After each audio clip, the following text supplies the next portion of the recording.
Сайн байна уу? Би 33 настай гэж байна. За 3 хүүхэдтэй. За нөхөртөөгөө ханилаад 10 гаруй жил болж байна гэж. За нөхөр нь бол маш халамжгүй гинэ. За ер нь бол яг тогтсон ажилгүй.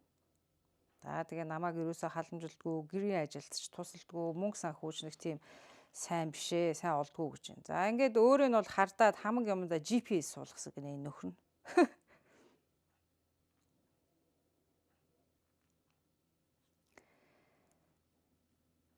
За тэгээд энэ эмэгтэй маань ер нь бол нөхрөөсөө хүрцэн юм байна л да. Тэгээд өөр хүнтэй болоод ингээд уулзаж учирдгаа гэсэн байна. За яагаад гэвэл мэдээж одоо ойлгомжтой шүү дээ тийм ээ. Одоо нөхөр нь халамжилдгүй, нөхрөөсөө одоо тэр авч чаддгүй тэр сайхан гоё үг, тэр таашаал, тэр одоо хайр, халамж, энергийг би бол авдгаа гэсэн байна.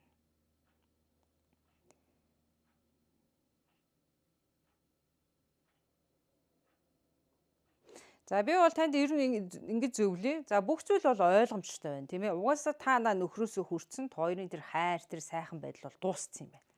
За та бол одоо нөхрөөс ингээл аягүй сэтгэл хараал идэм биш үү тийм ээ. Ядаж нэг гэрээ ажил туслах болов надад нэг гоё үг хэлэх болов намайг нэг хайраа гэж дуудчих болов гэдгээр нөгөөх чинь хөлдөө төмс байдгүй. За тэгээ та бол өөр хүнтэй учирсан тэр хүнтэйгээ бол одоо ингээд сайхан л байгаа юм байна шүү дээ. Тэгээ одоо яах вэ гэдэг чинь одоо харин яамаар юм дээ одоо. Та яг өөрөө яамаар байгаа юм бол доо. Тэгээ нэгэнт хүмүүс нэг ингэдэг л дээ.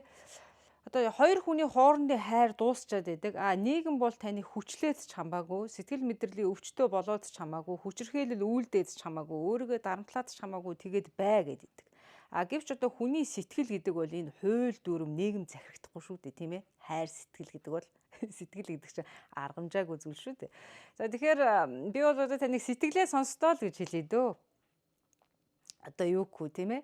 Одоо тэр эртэйгээ жаргалтай байдаг бол одоо тэгээд яалтай билээ. Нөхөртөөгөө таа ч угаасаа хүрцэн. Тэгээ нөхрөөсөө сайхан юм хүлээгээд идэг нөгөө хүн ч тэгээд өвдгүүл юм биш үү? Тэ?